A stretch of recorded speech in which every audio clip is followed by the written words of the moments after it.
저는 통강자를 하기를 원하는데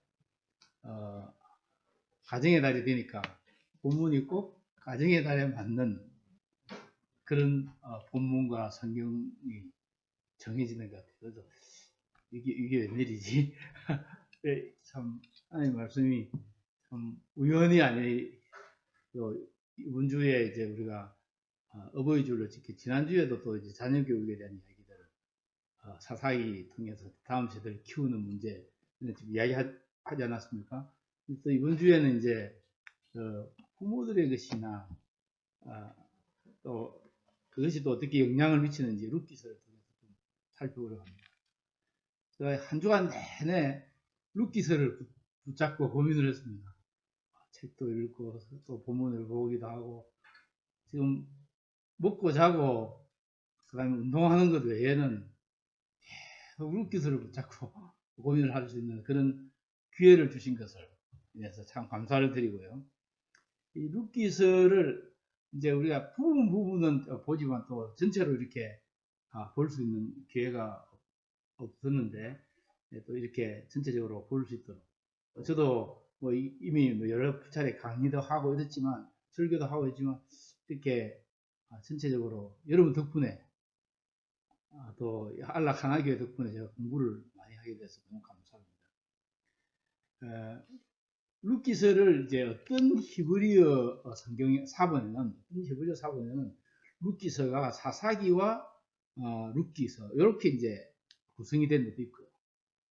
그래서 제가 이제 지난번에 사사시대 말기 베냐민 지파의 타락의 모습이 아주 절정에 달았을 때 룻기서를 통해서 이제 베냐민 지파인 사울 왕이 아니라 이제 유다 지파의 다윗 왕을 기대하는 그런 어떤 모습으로 룻기서와 사사기를 하나 묶어서 하는 데도 있고요. 그러나 또 다른 히브리어 성경 사본은 어떻게 되냐면 잠언 다음에 룻기서가 나와요. 잠언 다음에 룻기서. 그래서 이제 예수님이 보실 때 이제 토라 그러니까 율법과 모세율법과 선지자의 글과 시편의 날을 가르쳐 그 시편이라는 그것이 그 라이팅스라 해가지고 그냥 성문서인데 성문서 안에 잠언 다음에 룻기서가 있는데 이 잠언이 31장인 여러분들 잘 아다시피 현숙한 여인에 대한 이야기를 하죠. 현숙한 여인인데 현숙한 아내, 현숙한 여인이 어떤가 하는데 룻기를 볼 때 룻을 가르쳐서 보아서라 당신이 현숙한 여인임을 온 성이 다 알고 있다. 그 현숙한 여인이라는 말을 합니다. 그래서 그런 관점에서 또 보면 잠언 다음에 왜 룻기서를 히브리어 성경을 편집하는 분들이 이렇게 편찬을 할 때 그렇게 뒀는가 하는 것도 이해할 수 있는 것 같아요. 그래서 우리 모든 분들이 정말 현숙한 여인이 되기를 바라고 또 여기 있는 친구들은 그런 좋은 아내를 하민이나 애찬이 등등등 앞으로 그런 좋은 아내를 얻게 되기를 바라고 또 여기 있는 또 다른 분들은 또 그런 남편 보아사 같은 좋은 남편이 좀 되기를 바라고 그래서 거기서 이 룻기서가 정말 우리에게 말하고자 하는 것이 무엇일까 하는 것을 생각해 보게 돼요. 자 이제 제가 구약 산책에서 룻기서가 있는데 다시 한번 문들을 봅니다. 여러분 다 읽었는데 룻기서의 아주 중요한 고백 중에 하나가 룻의 아주 중요한 고백 중에 하나가 어머니의 백성이 나의 백성이 되고 어머니의 하나님이 나의 하나님이 되시리니 요 본문이거든요. 참 룻과 나오미가 처했던 상황을 한번 생각합니다. 아마 여러분 레미제라블이라고 하는 그 영화도 봤고 소설도 뭐 읽었을 것이라고 생각합니다. 아마 그게 레미제라블이라는 게 저기 불어로 되어 있지만 사실은 영어로 하면 더 미저러블이에요. 좀 가장 비참한 그래서 여기는 룻기서의 시작은 가장 비참하고 절망적이고 도울 길이 없고 의지할 곳이 없는 가부들의 이야기로 시작합니다.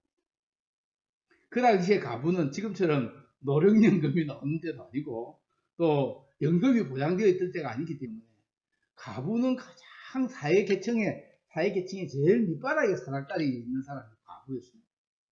의지할 곳이 없는. 그래서 하나님이 의지할 곳을 없는 사람한테 고아와 과부와 외국인과 나그네를 했습니다.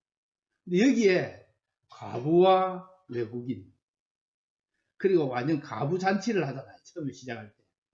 뭐 오르바와 룻과 그리고 나오미가 앉아서, 참 나오미는 고향을 떠나서 그쪽에서 외국인이 돼요. 또 룻은 다시 베들레헴으로 돌아오는데 자기가 외국인으로 오잖아요. 그래서 처음에 1장을 보면 너무 우는 장면이 많이 나와요. 계속 울음이 그치지 않는, 괴로움이 그치지 않는, 슬픔이 그치지 않는 그 동네가 이 룻기서의 시작입니다. 희망이 없는. 자, 남편 죽었습니다. 엘리멜렉. 또 두 아들 말론과 기론 다 죽었습니다.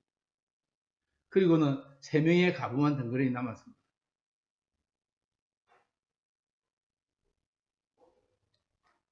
나오미가 오르바와 룻을 두고,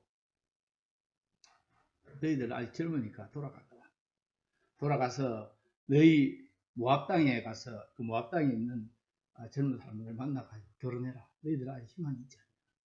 근데 내가 지금 새로 시집가서 시집가서 애를 낳을 수도 없고, 그냥 애 낳는 거 또 다른 사람한테 줄 수도 없고, 너희들한테 그 자랄 때까지 기다리게 할 수도 없다. 불가능하니까 돌아가라. 그래서 오르바는 돌아갑니다. 오르바 이름이 반항적인이라는 뜻이에요. 반항적인. 돌아가고, 근데 룻은 어머니를 붙쫓았더라. 성경 말씀을 보니까 붙쫓았다. 어머니한테 딱 달라붙어가지고, 어머니, 이거 보십시오. 우리 16장 17절 같이 읽겠습니다. 1장. 룻이 이르되 내게 어머니를 떠나며 어머니를 따르지 말고 돌아가라. 강분하지 마옵소서. 어머니께서 가시는 곳에 나도 가고 어머니께서 머무시는 곳에 나도 머무겠나이다. 어머니의 백성이 나의 백성이 되고 어머니의 하나님이 나의 하나님이 되시니 어머니가 죽으시는 곳에서도 나도 죽어 거기 묻힐 것이라. 만일 내가 죽는 일로에 어머니를 떠나면 여호와께서 내게 벌을 내리시고 더 내리시기를 원하나이다. 제가 룻에게서 놀라는 장면이 어떤 장면이냐면, 룻이라고 하는 게 모압 족속입니다. 모압 족속은 저주받은 백성입니다. 여러분 잘 아시듯이 창세기 19장에 보면 롯이라고 하는 사람, 아브라함의 조카 롯이 자기의 두 딸과 결혼해서 낳은 족속이 모압과 암몬 족속입니다. 쉽게 말하면 이게 근친 상간을 통해서, 근친 결혼을 통해서 결혼한 종족들이에요. 제가 중국에 있는 소수민족들 가면은 가까운 친인척끼리 결혼을 하니까 장애자가 많이 나옵니다. 그래서 이 모압 족속은 참 부끄러운 참 아브라함의 후손이긴 후손이에요. 아브라함의 조카니까 후손인데 아버지와 딸 간에 있을 수 없는 그런 어떤 일이 벌어져 가지고 그 일로 나온 후손들이 모압 족속 아닙니까? 근데 모압 족속은 그래서 또 신명기서 23장에 보면, 뒤에 제가 설명하겠습니다. 신명기 23장에 보면 모압 족속은 여호와의 총회에 들어오지 못한다고. 몇 대까지 들어오냐면 10대까지 들어오지 못한다. 10대까지. 그리고 어떤 데는 느헤미야 13장 같은 데는 영원히라고. 그러니까 저주받은 족속인데 하나님의 이 총회에도 들어오지 못하는 그런 족속인데요. 재밌는 것은 여러분 이제 이 룻기서에 대해서 이야기하는 이 모압 족속에 대한 이야기를 하면은, 이 모압 족속의 룻은 모압 족속의 후예로 볼 때 11대라는 이야기예요. 10대가 아니고 11대. 10대까지 못 들어온다니까. 그게 사실이든 아니든 참 재밌죠. 하나님이 10대까지 저주가 끊기고 룻이 11대에 들어오게 됐다는 거예요. 그뿐 아니라 이 모압 족속은 또 어떤 일을 했냐면, 이스라엘이 광야에 갔을 때 민수기 22장 보면은 발람이라고 하는 선지자가 이스라엘 족속들을 저주하게 발락이라는 왕이 불러서 이제 이 사람을 저주를 하게 하는데, 그때 그 저주를 하려고 안 되니까 결국 어떻게 발람이 깨를 줬느냐면, 모함 여인들이 예쁘니까 예쁜 여인들을 가지고 이스라엘 남자들 유혹해 가지고 그 행음하게 하라고, 음란한 짓을 하게 하라고 그렇게 했습니다. 제가 실제로는 요르단이 지금 수도가 암만입니다. 암만. 한 29년 전에 제가 요르단에 갔는데, 29년 전에, 이제 자녀 태어나기 더 전이죠. 요르단에 갔는데, 요르단의 여인들이 모압 백성입니다. 예뻐요. 진짜 예뻐요. 그, 자기들 살이라고 이제 그, 옷 이제 입고 있는데 덥거든요. 더우니까. 머리 덮어서 이렇게 덮어있는데, 요만큼 얼굴은 보여요. 얼굴은 보이는데. 이제 어떤 데 다 가린 데도 있지만 또 얼굴은 보이는데, 이 사리가 안에 햇빛에, 죄송합니다. 햇빛에 이렇게 쫙 비치면 이 안에 나신이 그냥 보일 정도로 섹시해요. 요즘 뭐 개콘에 이뻐 하듯이 진짜 이뻐요. 그래서 제가 그걸 보고, 야, 나도 그 당시에 이스라엘 남자였으면 분명히 저 사람들한테 홀리겠다. 그렇게 싶을 정도로 예쁘더라고요. 눈도 크고요. 속눈썹도 킥하고, 눈도 새까맣고, 그리고 머리도, 그리고 피부도 하얗고. 그러니까 몇천 년이나 지난 저도 헷갈리는데, 그때 이스라엘 백성들 늘 밋밋하게 죄송합니다. 화장도 안 하고 뭐 또 잘 꾸미지도 않았던 그 광야에서 그냥 늘 같이 다니던 그런 어떤 자기의 여자들만 보다가 그 모함 여자를 보니까 헷가닥할 정도로 안 됐겠습니까? 그만큼 유혹을 당할 수밖에 없는 그런 상황이었다. 그런데 이런 모압 족속의 역사는, 여러분 이제 또 사사기를 사실 좀 자세히 잘 읽어보시면, 사사기 3장에 보면은 에웃이라고 하는 왼손잡이 사사가 모압왕 에글론이라고 하는 사람을 죽여요. 왕을 죽이는 걸 나오는데, 이게 이제 이렇게 결국은 이 모압이 18년 동안 사사기에 보면은 이스라엘을 이렇게 학대했는데, 이 당시의 상황이 어떠냐면 사사들이 통치하던 시대에 이렇게 출발해요. 사사들이 통치하던 시대에.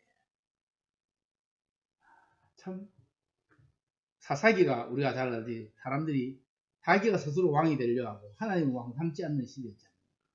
그러니까 이 시대로 보면은 정말 반리의 시대고, 그 다음에 그 사사기 17장에도 21장에 나타난 것처럼 그 윤리와 도덕이 완전 땅에 떨어졌던 시대였어요. 이스라엘 백성이 완전히 가난한 사람들처럼 돼가지고 엉망진창의 시대였는데, 이 시대에 하늘에 많은 별들처럼 정말 아주 빨갛게 빛나는 그런 별과 같은 본문이 룻기의 내용이라는 거죠. 그 룻기서를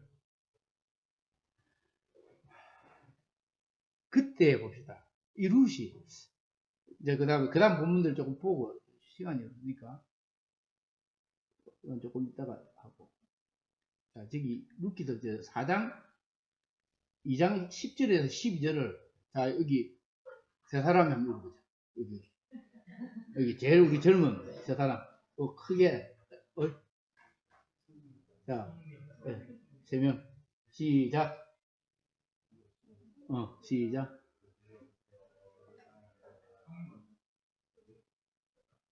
시작. 룻이 엎드려 얼굴을 땅에 대고 절하며 그에게 이르되, 나는 이방 여인이거늘 당신이 어찌하여 내게 은혜를 베푸시며 나를 돌보시나이까? 보아스가 그에게 대답하여 이르되, 내 남편이 죽은 후로 내가 시어머니에게 한 모든 것과 내 부모와 고국을 떠나 전에 알지 못하는 백성에로 온 일이 내게 분명히 알려졌느니라. 여호와께서 내가 행한 일에 보답하시기를 원하며 이스라엘 하나님 여호와께서 그의 날개 아래 보호를 받으러 온 내게 온전한 상 주시기를 원하노라 합니다. 여기에 제가 날개 아래 보호를 받으러 왔다는 이야기를 보니까요, 하나님께서 이스라엘 백성을 인도하실 때에 독수리 날개로 너희를 인도했다고 출애굽기 19장 4절에서 6절 사이에 날개 아래, 요거 지금 잘 알아야 되겠다. 이 룻기서에 날개 아래 보호를 받으러 왔다는 이 사실이, 이걸 어떻게 하냐, 보아스가요, 룻을 만난 첫날에 룻을 알아봤어요. 종들이 물어보니까 이 사람이 누구냐 하니까 모압 땅에서 온 룻이라고 하는 사람인데 아침부터 저녁까지 와서 쉬지 않고 일을 합니다. 그럴 때 보아스가 뭐라고 하냐면, 보아스가 살아, 안심해라, 여인아 안심하라고, 안심하라 하면서 너 물 마시고 싶으면, 그 당시에 물이라는 게 참 중요해. 물 마시고 싶으면 여기 와서 물 마시고, 또 다른 데 가지 말고 지금부터 내가 추수가 마칠 때까지 우리 밭에 계속 있으면서 추수가 마칠 때까지 해라고. 그때가 언제냐면 5월 초에서 6월 초입니다. 혹은 4월 말에서 6월 초입니다. 지금 우리가 지금 살고 있는 이 시절입니다. 보리 추수가 시작될 때부터 밀 추수가 될 때까지예요. 그래서 그것을 맥추절이라고 하잖아요. 7.7절 맥추절이라고 하는 그 기간에, 그렇게 그런데 룻이 너무 황감해가지고, 사실 보십시오. 갑으로 자기가 본토 친척 아비 집을 떠나서 이 먼 이방 땅, 자기를 볼 때 이방 땅 베들레헴까지 왔습니다. 베들레헴까지 왔는데 아는 사람 아무도 없죠. 어머니는 나이가 많죠. 그리고 가지고 온 것 뭐 얼마가 됐는지 모르지만 겨우 다 떨어졌죠. 그리고 남자들이 없으니까 자기 밭이 있다 하더라도 경작을 할 수가 없죠. 그런 때 처음에 와서 먹고 살 길이 없으니까 하는 수 없이 그 이삭 죽기를 하기 시작했습니다. 이삭 죽기가 성경에, 우리가 레위기서나 민수기서에 우리가 지난번에 봤던 이삭 죽기 규정이 가난한 자와 고아와 과부와 외국인들을 위해서 하나님 준비해 놓으신 장치잖아요. 그래서 그걸 가지고 이삭 죽기를 하면서 그 백성들을, 자기들 먹고 살 때 후구지책을 마련하기 위해서 이삭 죽기를 하는데, 우연히 가서 보니까 그 이삭 죽기를 시작한 그 밭이 보아스의 밭이고, 그 룻의 시아버지였던 엘리멜렉의 친척의 밭이었습니다. 아마도 엘리멜렉의 사촌 동생쯤 되지 않을까, 전 생각해요. 사촌 동생, 혹은 이론과 말론의 사촌이 아니었겠나, 이런 생각. 그러니까 이런 어떤 밭에 우연히 왔는데, 이 세상에 우리의 인생의 길에 우연이라는 게 없습니다. 그리고 마침 그때 또 다른 곳에 살던 보아스가 마침 그 밭에 있습니다.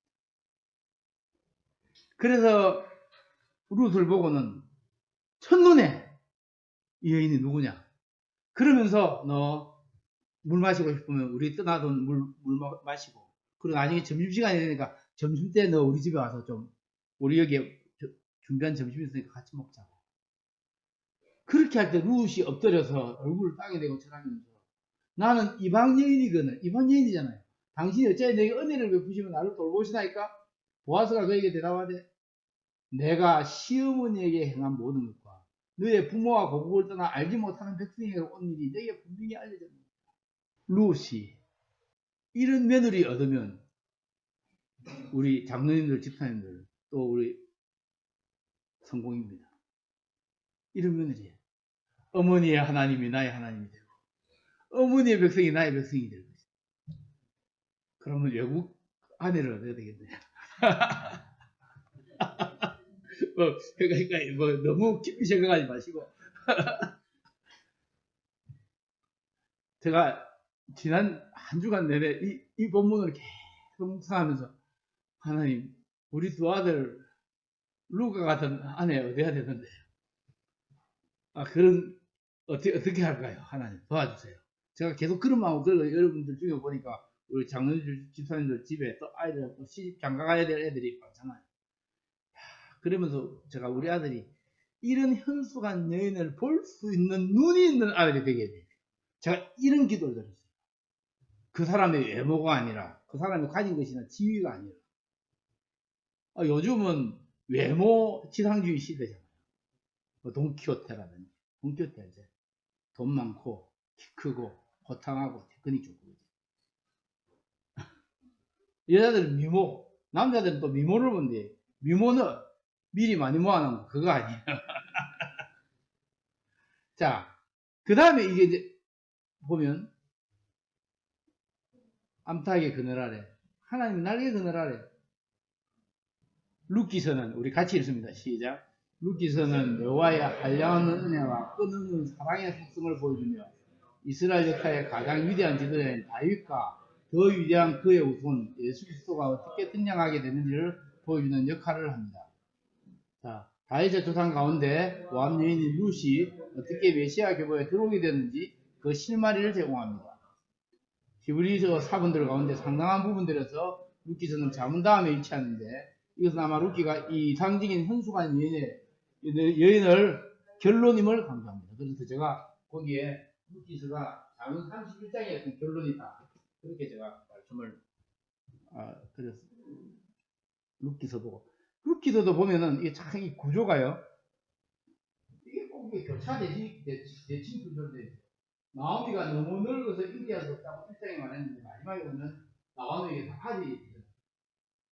그뿐 아니라 중간에 쓰겠지만 보아스가 이는 누구의 소녀냐라고 이때 묻는데 F 보면 FF에 보면 나오미가 내가 누구냐 또 이게 나오미가 보아스를 축복하는데 또 보아스가 룻을 축복합니다. 제일 중심에 보면 나오미와 룻이 세운 계획 나오미와 룻이 세운 계획은 뭐냐면 이제 이 보아스 뭐냐면 이 룻이 안식할 곳을 마련하는 이 두 여인이 계획을 세워가지고 결혼을 전략을 짜는 거예요. 그래서 자기 며느리를 시어머니가 어쩌면 이 시어머니가 제일 이 며느리의 결혼을 반대할 수도 있는 상황이죠. 잘못된 아들로 며느리가 들어와가지고 집안에 남자라는 남자는 다 잡아먹었다. 얼마든지 그럴 수 있잖아요. 우리나라의 방식으로 합니다. 그런데 이 어머니가 너가 정말 귀하다. 너만큼 좋은 며느리가 어디 있겠냐. 그래서 마지막에 보면 뭐라냐면 7 아들보다 더 귀한 며느리라고. 고부간의 갈등이 우리 사회에 뭐 계속 있잖아요. 지금 우리 여러분 좋은 시어머니가 되겠다고 생각하지만 아닐걸요. 제일 독한 시어머니가 될 가능성이 너무 많을걸요. 지금 저희들이 모처럼 와서 이제 저희 어머니하고 같이 사는데 저희 어머니하고 저희 아내하고 쉽지 않더라고요. 뭐 이 기사음이라고 하는 게 대단한데 기라고 하는 게 민기를 두고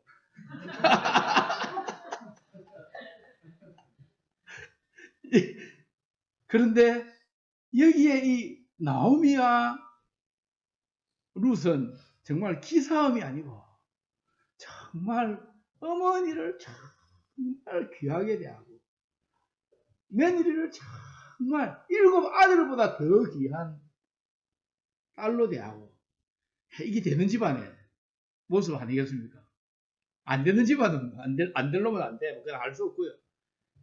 이스라엘과 모압과의 관계 제가 말씀을 드렸습니다. 모압의 조상 룻과 첫째 딸의 근진상간 통해서 시작했고 그 다음에 룻기서에 나오는 이름들과 그 의미 이것도 잠깐 여러분 알아놓는 거. 룻은 전통적으로 여자친구, 우정이란 뜻이고 아마 상쾌하게 되다 이름 잘 지어야 돼요. 이 이름을 개떡같이 지어놓으면 안 돼요. 제가 아는 어떤 목사님 한 분은 원래 돌멩이처럼 잘 자라나 이래가지고 맹돌이라고 지었어요. 그 맹돌이라는 이름이 너무 안 좋다 해가지고 바꿔가지고 이름을 이제 목사가 되고 난 다음에 바꿔가지고 그 영산으로 또 바꿨어요. 영산으로 바꿨는데 이번에 또 북경에서 사역을 해가 김북경이 또 되었어요. 우리 집사람 그 선배 중에 하나는 저기 양진에서 약국을 하고 계신데 원래 이름이 끝자예요. 끝자. 남끝자. 그런데 너무 이름이 또 안 좋다 해가지고 남명주 씨로 또 이제 바뀌었는데 근데 이름 참 중요해요. 근데 오르바라고 하는 말은 오르바는 이거 안 나오는데 오르바는 뭐냐면 반항적인 이런 뜻이에요. 반항적인. 그런가 하면은 엘리멜렉은 내 하나님 왕이시다. 하나님이 나의 왕이시라는 뜻이고 말론과 기로는 불모, 황폐함, 소진 이런 뜻이 있대요. 근데 더 재밌는 것은 병약한 혹은 나약한 이런 뜻도 있습니다. 말론과 기로. 사실 제가 이거 참 이상하게 생각했습니다. 왜 말론과 기론, 또 나오미는, 엘리멜렉하고, 나오미는 이름이 좋거든요. 나오미는 이름이 뭐냐면 즐거움, 꿀벌, 이런 뜻도 있고, 이 나오미는 또 사랑스러운 여인이라는 뜻도 있어요. 사랑스러운 여인. 좋잖아요. 그러니까, 여호와께서 나의 하나님이시라는 분이 사랑스러운 여인이라고 하는 나오미를 취했는데 자기 아들들을 낳아가지고 이제 병약한, 허약한, 볼모 황폐한 그런 낭비, 소진 왜 이런 식으로 이름을 지었을까요?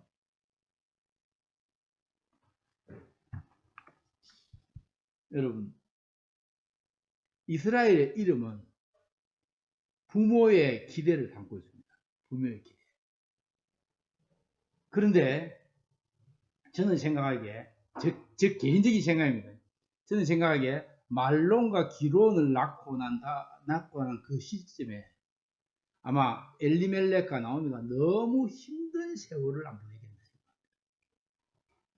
전체적으로 그게 기근이 왔죠. 기근이 왔다는 것은 하나님의 저주가 임했다는 거거든요. 이스라엘의 역사를 볼 때는 하나님의 저주가 임해 놓으니까 이 아이들을 제대로 먹이지 못했어요.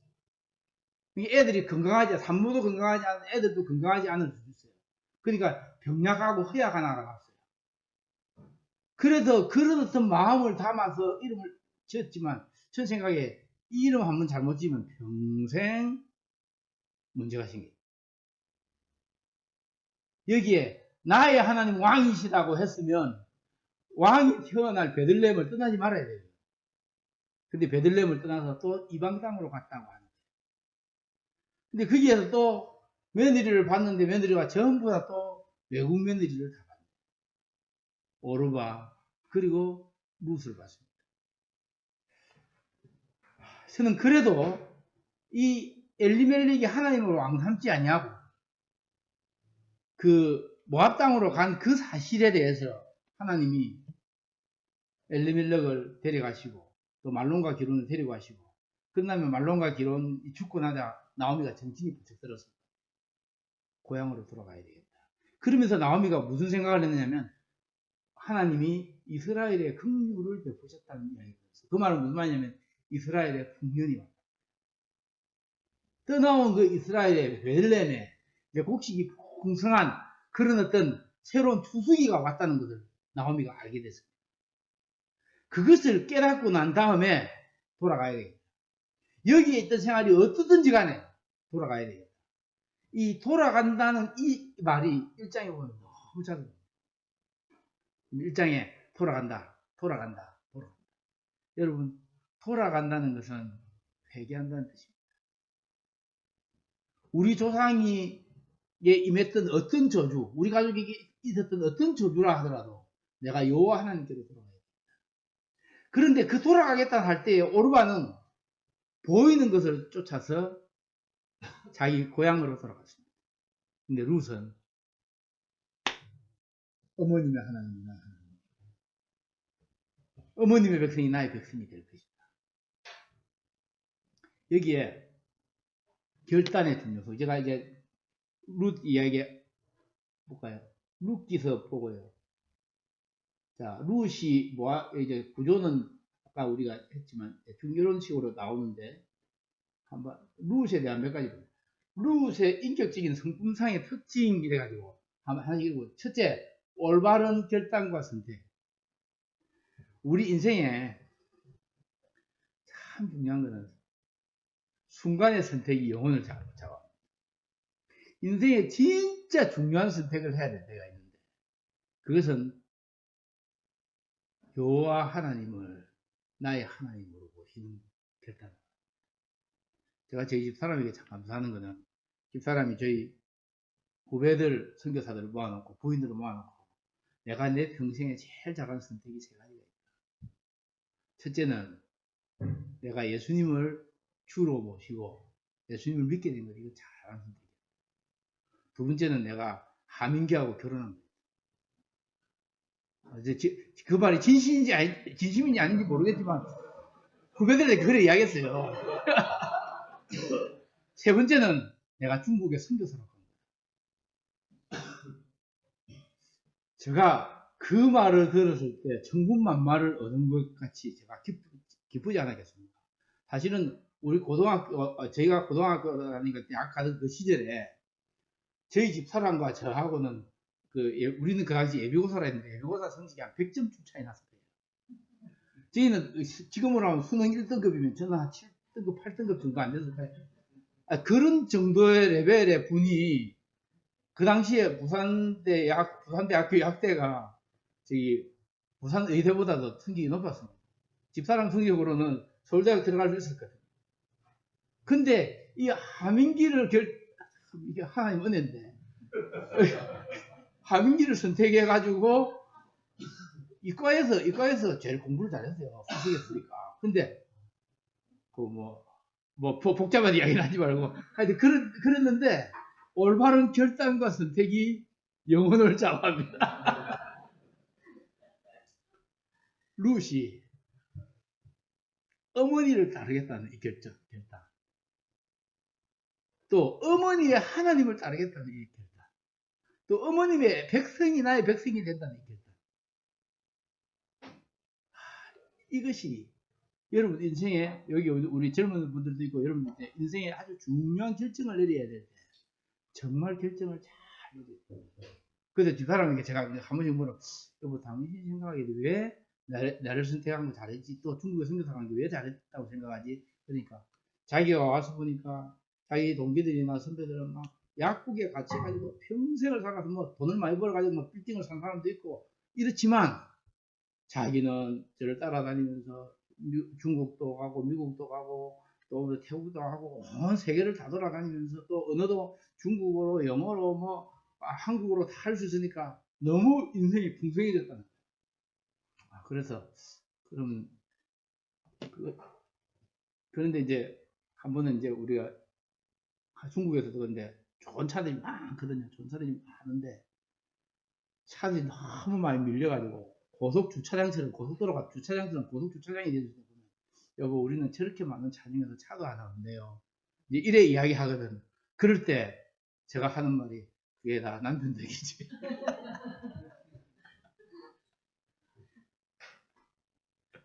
저 무슨 이야기를 하고 싶으냐면 여러분 결단의 중요성입니다. 그뿐 아니라 룻이 주도적인 성격이 있었습니다. 어머니가 사시는 베들레헴에 왔는데 베들레헴에 와서 보니까 이제 먹고 살 길이 막막한 거예요. 그래서 이러다가 이거 가만히 있다가 굶어 죽게 생겼어요.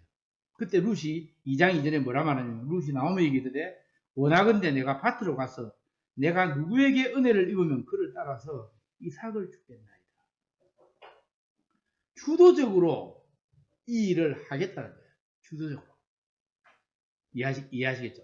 주도적으로. 그러니까 자기가 어머니를 따라가겠다 해놓고는 아이고 이제 하나님 알아서 해주시겠지. 그게 아니고 자기가 책임을 지고 이 가정을 일으켜야 되겠다 생각합니다. 그래서 따라갑니다. 그뿐 따라갈 뿐 아니라 올바른 결단을 선택할 때 룻이 이것 이야기하고 두 번째 보면 모압 여인 룻이 나오미에게 이르되 원하는 건데 내가 밭으로 가서 내가 누구에게 은혜를 입으면 그를 따라서 이삭을 죽겠나이다 하니 나오미가 그에게 이르되 따라갈지. 자, 우리에게 어떤 어려움이나 이런 게 닥치고 내가 여호와 하나님을 따르면 내가 여호와 하나님을 알겠다고 베들레헴에 딱 가면 모든 사람이 와 베들레헴 오신 거 환영합니다 하고 플래카드 두고 환영하지 않는다는 거예요. 내가 예수님 믿고 교회 잘 다니겠다고 결정하고 예수님을 따르겠다고 하는데 여전히 어려움이 있더라 말입니다. 그럴 때에 그 어려움을 내가 주도적으로 해결해 봐야 되고 그 다음에 또 여기 특징은 근면합니다. 그가 보아스의 집에 가가지고 아침부터 와서는 잠시 집에서 쉬는 애는 지금까지 계속하는 중이다. 성실함. 제가 다른 건 잘 모르겠는데 마누라 자랑하면 반풍수라고 자식 자랑하면 엄풍수라는데 지금 우리 집 사람 참 성실해요. 내가 집에 딸들이 많으니까 한 번도 학원도 제대로 과외도 제대로 한 번 안 했어 이야기하는데 365일 고등학교 3년 동안에 도서관과 학교 왔지 도서관을 어떨 때 가보니까 문이 닫혔더래요. 구정이었거든요. 근데 그만큼 그럼 가면 도서관에 제일 일찍 가가지고 마칠 때까지 끝까지 수학 이정석 풀어야 되면 그걸 하나하나 다 풀어가지고. 그래서 보통 이제, 보통 그 수능이나 이런 거 점수가 잘 안 나오는데, 그 뭐라는, 그, 전국적으로 하는 그, 모의고사. 그런 거 하면 전국에 막, 다, 0점 몇 프로 들어가는 거예요. 그래서 제가 그런 이야기를 듣고, 저하고는 너무나 먼 당신이기 때문에, 저하고는 전혀 다른 색깔의, 분인데, 이게 루시 건면했습니다. 성실했습니다. 또 루시의 또 삶의 특징이 보면은 겸손합니다. 보아서가 너가 너 시부모에게 향한 일이 어떤지도 내가 알고 또 내가 이 이방 땅에 와가지고 고생하는 거 다 알고 있다 이래 이야기할 때 루시 엎드려서 얼굴을 땅에 대고 전하는 그 얘기를 해. 나는 이방 여인이거든 당신이 어찌하여 내게 은혜를 베푸시면 나를 돕으시니까. 겸손한 사람이었습니다. 거기다가 루시 또 하나의 특징이 보니까 은혜를 알아요. 당신이 어찌하여 내게 은혜를 베푸시면 나를 돌보시니까. 그리고 23절에 내가 당신께 은혜 있기를 원하나이다. 나는 당신의 하늘 중에 하나와 같지도 못한데 당신이 이 하늘을 위로하시고 마음을 기쁘게 하는 말씀입니다. 하늘 중에 하나만도 못하다. 루시의 멋진 장면. 그뿐 아니라 루시 순종합니다. 뒤에 이제 어머니가 루시 뭘 가져왔는데 보니까 한 22kg쯤 되는 하루에 이제 이삭죽 깨가지고 하루에 한 것이 우리 쌀로 치면 쌀 20kg보다 더 되는 22kg 정도를 가지고 왔어요. 그러면 두 여인께서 그거 먹고 살면 한 달 정도 먹을 수 있거든요. 여자들은 별로 많이 안 먹으니까. 근데 그 정도를 하루 만에 그 당시로 볼 때는 수입을 잡았다 봐요. 그걸 그때부터 약 한 달 이상 동안 하다 봐요. 그러면 그것은 1년 동안 먹을 수 있는 것을 거둘 수 있는 그런 양을 그 한 달 안에 이제 벌어댔다는 건 대단한 일이에요. 그런데 어머니가 가만히 보니까 이 딸이 이 며느리가 너무 귀하거든. 그래서 내가 너에게 안식할 것을 줘야 되겠다. 그게 루키스의 중심입니다. 그 자기 전략을 짭니다. 전략을 짜면서 자 내가 너에게 내가 아무래도 시집을 재가를 해가지고 다른 사람 만나가지고 아이를 낳아야 우리가 좀 의지할 수 있겠다. 그러면서 가만히 보니까 보아서가 자기의 가까운 친척이에요. 그래서 작전을 짭니다. 이제 추수가 다 끝날 때를 기다리겠다가 너가 화장하고 얼굴을 씻고 머리에 기름을 바르고 이렇게 화장을 하라고 합니다. 그리고는 보아서가 사는 곳에 조용히 가라. 그래서 보아서를 꽃이라 그 말이 아니에요. 유혹하라 그 말이 아니고 이 참 이상한 주문을 합니다. 거기 가서 발치에 누워라. 여러분 그거 보고 좀 이해가 좀 안 됐죠. 여기에 어떤 주석가들은 이것을 가지고 루시 보아스를 유혹하는 것이라고 이야기하는데 유혹이 아니에요. 그 당시에 유대인의 풍습에 자 우리 한번 볼까요? 2장에 보면 3장에 보면 7절 3장 7절부터 우리가 잠깐 성경을 펴가지고 한번 보겠는데 보아스가 먹고 마시고 마음이 즐거워하여 곡식단 더미와 끝에 놓느니라. 루시 가만히 가서 그 발치 이불을 들고 거기 놓더라. 밤중에 그가 놀라 몸을 들이켜보니 하인 여인이 자기 발치에 놓느니라. 이르되 내가 누구냐 하니 대답하되 나는 당신의 여종 루시오니 당신의 옷자락을 펴 당신의 여종을 덮으소서. 이는 당신이 기어 물을 자가 됨이니이다. 당신의 옷자락을 펴서 여종을 덮으소서. 따라해봅니다. 당신의 옷자락을 펴서 여종을 덮어서서. 이것은 그 당시에 남자에게 여성이 프로포즈를 할 수 있는 간접적인 표현이에요. 내가 당신에게 시집가기를 합니다. 직접적으로 대놓고 못하는데요. 이것은 당신의 옷자락으로 날 덮어서 있는 이것이 아까 우리가 처음에 올 때 그의 날개 그늘 아래라는 말을 2장에 처음에 했어요. 날개 그늘 아래. 그 날개 그늘 아래 하는 그 말을 봤습니다. 하나님께서 여호와의 날개 그늘 아래 온 룻을 보아스의 옷자락을 덮음으로 보여주시기를 원한다는 거예요. 그것은 직접적으로 말하면 내가 당신에게 시집가기를 원한다. 요즘은 뭐 여성들이 상당히 주도적이 돼가지고 여성들이 프로포즈를 하고 이러는데, 우리 신학교 다닐 때도 우리 여전도사님 지금 이제 전도사를 하는지 목사가 됐는지 모르겠지만, 그분이 어떤 분을 좋아해가지고 기도 많이 하고 난 다음에 그분 앞에 탁 가가지고 딱 가로막고는, 내가 기도하는데 하나님이 당신하고 내하고 결혼하라고 합니다. 그 전도사님 그 말을 듣고 너무 충격을 받아가지고 그 다음 달에 결혼해버렸어요. 다른 분하고.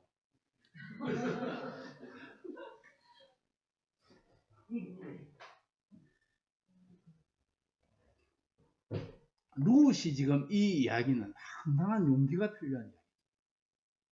그런데 뭐라고 하냐면, 저기 보면 룻이 어머니의 말씀대로 내가 다 행하리이다 하니라. 그가 장마당으로 내려가서 시어머니의 명령대로 다 행하니라. 어머니의 하나님이 나의 하나님이 되고 어머니 백성이 나의 백성이 된다는 이 말은 시어머니의 말을 그대로 순종하겠다. 근데 여기에서 만약에 보아스가 리젝트를 하면 룻이 아주 곤란한 지경에 빠집니다. 그렇죠? 근데 보아스가 뭐라나 하면은, 그가 이제 10절에 내 딸아 여호와께서 너에게 복 주시기를 원하노라. 너가 가난하건 부하건 젊은 자를 따르지 아니하였으니 너가 베푼 인애가 처음보다 나중이다. 너가 베푼 인애가 처음보다 나중이다. 아마 계산을 좀 대보면 보아스처럼 노틀에게 지금 시집가는 것보다는 젊은 사람들에게 가는 것이 나았을 텐데, 그게 아니고 그가 어머니의 명령이니까 순종하겠다고 했습니다. 여기에 룻의 귀한 부분이 있습니다. 그 다음에 또 한번 넘어가면 현수가, 그래서 3장 11절에 뭐라 말하느냐면, 그리고 이제 내 딸아 두려워 말라. 내가 너의 말대로 너에게 다 행하리라. 내가 현수간 여자인 것을 나의 성읍 백성이다. 보아스도 멋진 사람이에요. 룻의 진심을 알아보는 사람. 룻의 마음에 딱 맞는, 너가 말한 대로 내가 물을 짠데, 기름 물을 짠데, 근데 사실은 나보다 조금 더 서열상 조금 빠른 사람이 한 사람이 더 있는데, 내가 그 일을 스스로 해결해 보겠다. 너가 말한 대로 다 하겠다. 그래가지고는 보내면서 그냥 보내지 않고, 보리를 6대를 달아갑니다. 6대를 제가 얼마만큼 되는가 이렇게 계산해 보니까 한 40kg 정도 돼요.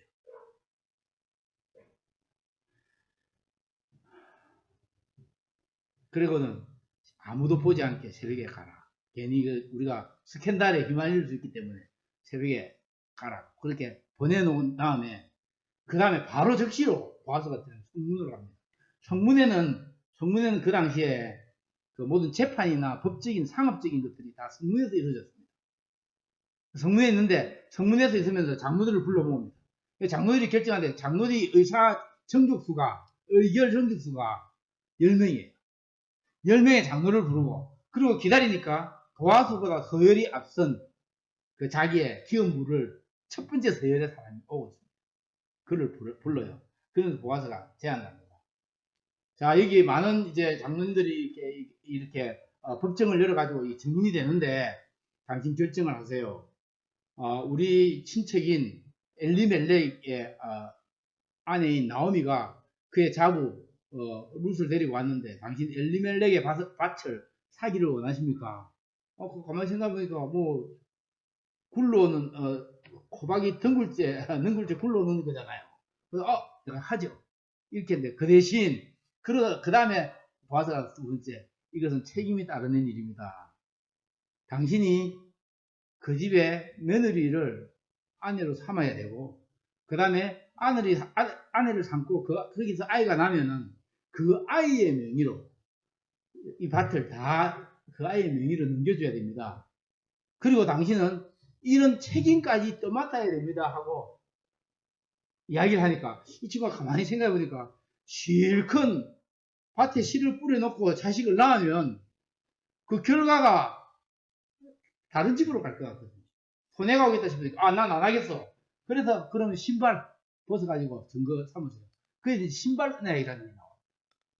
신발을 던지는 것은 모든 사람들 앞에서 내가 법적으로 인감 도장 찍는 것과 같은 게 내가 기권하겠습니다. 포기하겠습니다. 포기각서를 딱 쓴 거예요. 이해하시겠죠? 그렇게 하고는 그때에 보아스가 모든 사람이 이제 다 보셨습니다.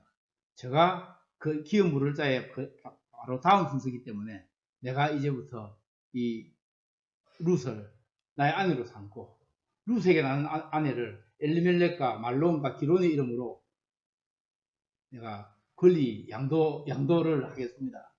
그러니까 거기에 대해서 많은 분들이 축복 기도를 했어요. 자, 이 축복 기도가 중에서 재밌는 것이 이렇게 4장 11절을 봅니다.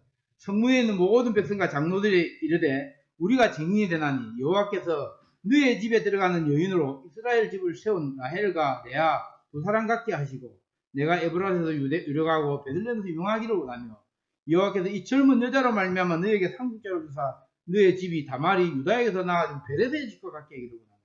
이 참 편안한 이야기입니다. 모함 여자 룻이 들어왔는데요.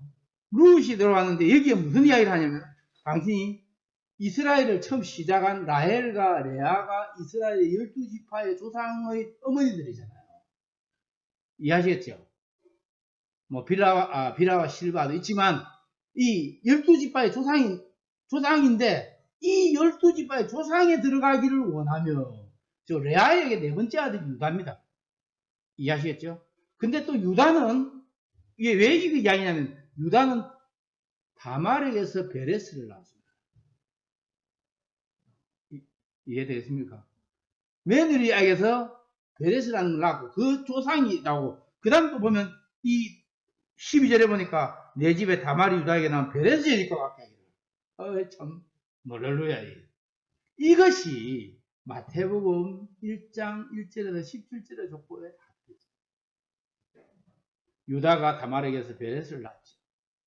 또 그 다음에 요 조상주의 위에가 뭐냐면 이 보아스의 증조모가 라합입니다. 가나안에 또 저주받은 조국이었죠. 또 여기는 또 모함 여인, 저주받은 여인이었죠.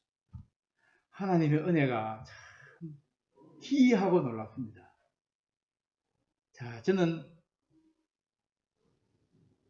이 룻이 여호와 하나님을 선택했을 때 하나님은 룻을 선택해 주셨고 그에게 헤세드, 여기 헤세드라는 말인데 헤세드라는 말이 뭐냐면 하나님의 변치 않는 언약적인 사랑입니다.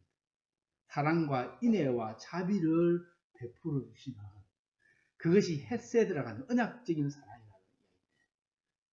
이 하나님이 자기 날개 그늘 아래 들어온 이 룻을 자기 백성 삼으시고 이를 통해서 메시아의 조상이 되는 다윗의 증조모가 되게 하는 그 놀라운 사건이 자, 이제 제가 마무리를 좀 하겠습니다. 시간이 이제 됐으니까. 자, 룻기서에는 축복의 기도가 많이 나옵니다. 제가 이것 사실 좀 하고 싶습니다. 오늘 우리가 룻기서는 정말 가장 어려운 시대를 살아갔던 사람입니다. 뭐 경제적으로도 어렵고 정치적으로 사사시대에 왕이 없던 시대였고 또 여러 면에서 정말 절박한 이들에게 룻기서에 가장 많이 나오는 게 축복기도입니다. 여러분, 그래서 룻기서가 기도의 책이라고 하는 것을 한번 말씀드리고 제가 마치도록. 자, 1장 8절에서 9절 우리가 같이 읽습니다. 같이 우리가 기도하기 위해서. 나오미가 두 며느리에게 이르되 너희는 각기 너희 어머니의 집으로 돌아가라. 너희가 죽은 자들과 나를 선대한 것 같이 여호와께서 너희를 선대하기를 원하며 여호와께서 너희에게 허락하사 각기 남편의 집에서 위로받게 하시기를 원하노라. 자, 보세요. 여호와께서 너희를 선대하시기를 원하며 여호와께서 너희에게 허락하사 각기 남편의 집에서 위로받게 하시기를 원하노라. 그렇게 나오미가 두 며느리에게 축복하고요. 그 다음에 2장 4절에 보니까 일어났습니다. 마침 보아스가 베들레헴으로부터 와서 베는 자들에게 이르되, 자, 있습니다. 같이. 여호와께서 너희와 함께 하시기를 원하노라 하니 그들이 대답하되 여호와께서 당신에게 복 주시기를 원하나이다. 자, 고용주와 고용인 사이에 서로 여호와께서 복 주시기를 원한다. 자, 여호와께서 당신 주인님에게 복 주시기를 원합니다. 그렇게 또 축복을 합니다. 2장 12절을 봅니다. 2장 12절을 보니까 보아스가 룻에게 이렇게 합니다. 여호와께서 너가 행한 일에 보답하시기를 원하며 이스라엘의 하나님 여호와께서 그의 날개 아래 보호를 받으러 내게 온전한 상 주시기를 원하노라.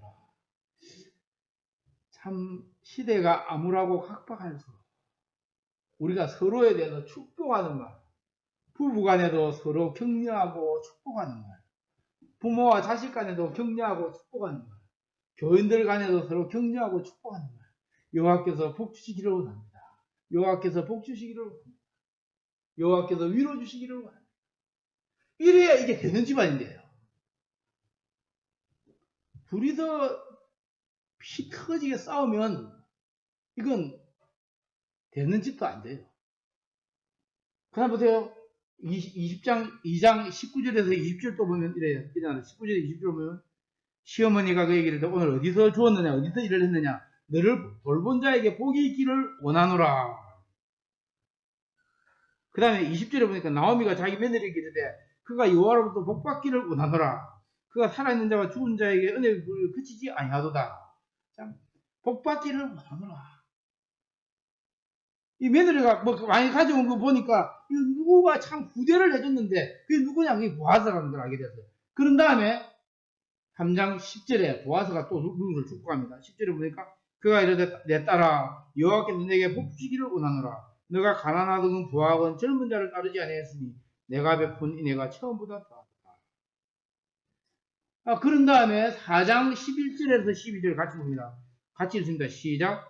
성문에 있는 모든 교수과 장로들이 이르되 우리가 증인이 되나니 여호와께서 내 집에 들어가는 여인으로 이스라엘의 집을 세운 라헬과 레아 두 사람밖에 하시고 내가 에브라임에서 유력하고 베들레헴에서 유명하게 하시기를 원하며 여호와께서 이 젊은 여자로 말미암아 내게 상속자를 주사 내 집이 다말이 유다에게 낳아준 베레스의 집과 같게 하기를 원하노라. 그 다음에 4장 14절에 보니까 베들레헴 여인들이 나오미를 축복하는데 이렇게 축복합니다. 여인들이 찬송할지로다. 여호와께서 오늘 너에게 기름 부을 자가 없게 하지 아니하셨다. 이 아이의 이름이 이스라엘 중에 유명하게 되기를 원합니다.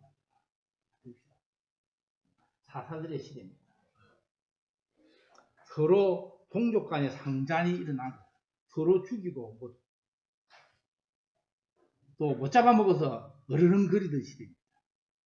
그리고 여기에는 가장 비참한 인생의 타락까지 중에 최하위 계층에 있던 최하위 계층에 있는 가부들을 두 명이 베들레헴에 왔는데 이제 이 가부 두 명을 중심으로 해가지고 그 입에서 나오는 은혜로운 말로 얼마나 많은 사람들을 축복하고 서로를 축복하는 분위기가 이 사사시대의 룻기서 안에 일어나는지. 그래서 여러분 축복합시다. 서로를 축복합시다. 정말 여러분 서로를 바라보고 축복하고 기도하고 이게 오늘날의 이 시대를 살아가는 우리에게 정말 룻의 호칭이 변화 이것도 뭐 제가 룻기서 절기도 있고요. 베들레헴 전경 베들레헴 나중에 기회가 되면 한번 가보십시오. 자, 제가 이런 말 했습니다. 평범한 부모는 말을 한다. 잔소리를 한다. 좋은 부모는 알기 쉽게 설명합니다. 훌륭한 부모는 직접 보여줍니다. 그리고 위대한 부모는 자녀를 축복하고 자녀가 하나님을 의지합니다. 우리 이거 같이 한번 소리내서 읽고 마치 평범한 부모는 잔소리를 한다. 좋은 부모는 알기 쉽게 설명한다. 훌륭한 부모는 직접 보여준다. 그리고 위대한 부모는 자녀를 축복하고 자녀가 하나님만 의지합니다. 정리하면 그것도 같이 읽겠습니다. 우리가 처한 상황이 아무 절망이요 의지할 데가 없는 상황이다. 하나님과 하나님의 영생을 향해 자신을 은신하는 일이 진정한 살림을 끝이라고.